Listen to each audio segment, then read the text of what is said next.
السلام علیکم. معاف کرنا مولا، اہل کوفہ کا ایک وفد آیا ہے اور آپ سے ملاقات کرنے کا شرف حاصل کرنا چاہتا ہے. انہیں آنے دو. السلام علیکم. میرے آقا، کوفہ کے لوگوں نے سلام بھیجا ہے اور آپ کو وہاں آنے کی دعوت دی ہے. یا ابا عبداللہ الحسین، سلیمان ابن سرد الخزائی اور کوفہ کے مسلمان بھائیوں کا سلام قبول کرے. مرحبا سلیمان اور ان کے بھائی. میرے آقا، 1,00,000 ہتھیار بند سپاہی آپ پر فدا ہونے کے لیے تیار ہے.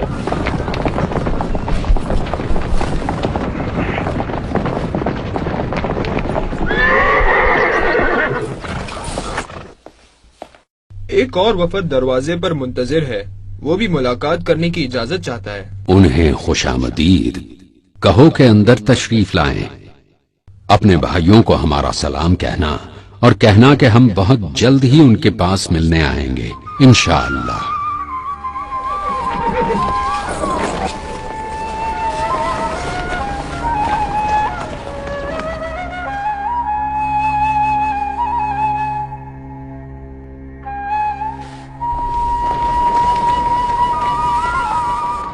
بیٹے علی اکبر، تمہارے پیچھے کیا رکھا ہے؟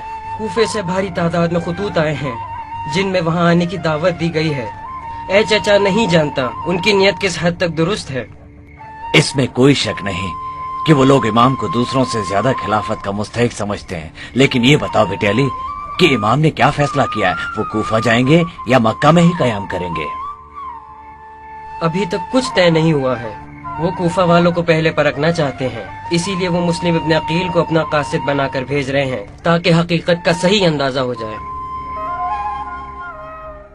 ابو مالک، میرا یہ خط لے کر بصرہ میں مالک بن مسمع البقری، ابن قیس اور منذر ابن جرود کے پاس جاؤ اور ہمارا سلام کہو.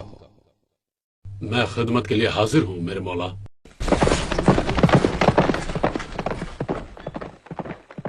ابا ربی، آپ مسلم ابن عقیل کو فوراً ہمارے پاس آنے کو کہیے. آپ کا حکم سر آنکھوں پر. اے میرے چچازاد بھائی مسلم، عراق کے لوگوں کی یہ خواہش ہے کہ ہم وہاں جائیں. تم ہمارا یہ خط لے کر جاؤ اور انہیں اطمینان دلاؤ کہ ہم وہاں ضرور آئیں گے. کہنا کہ ہم انشاءاللہ بہت جلد ہی آئیں گے. آپ کے حکم کی تعمیل ہوگی میرے مولا ابا عبداللہ. میں کل سویرے ہی کوفہ کے لیے روانہ ہو جاؤں گا. میں اللہ پر توکل کرتا ہوں. اپنے ساتھ ان لوگوں کو لے جاؤ جو راستہ بتائیں. پرہیزگاری اختیار کرو اور لوگوں کے ساتھ محبت سے پیش آؤ، اور مجھے بلانے پر لوگوں کو متفق پاؤ تو مجھے خبر دو. اللہ نے چاہا تو میں آپ کی امیدوں پر پورا اتروں گا. ٹھیک ہے، اللہ پر توکل کرو. خدا تمہارا سفر مبارک کرے.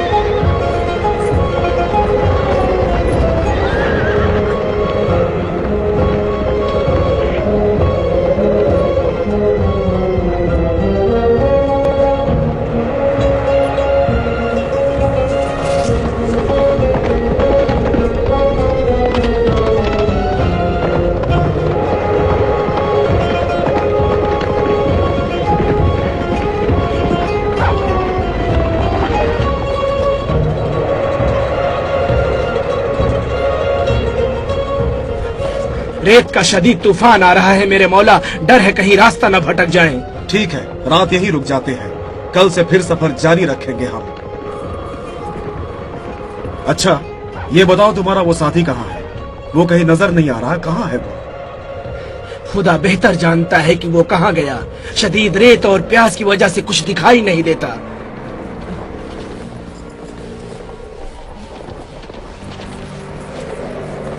اچھا ادھر آؤ، اسے تلاش کرتے ہیں.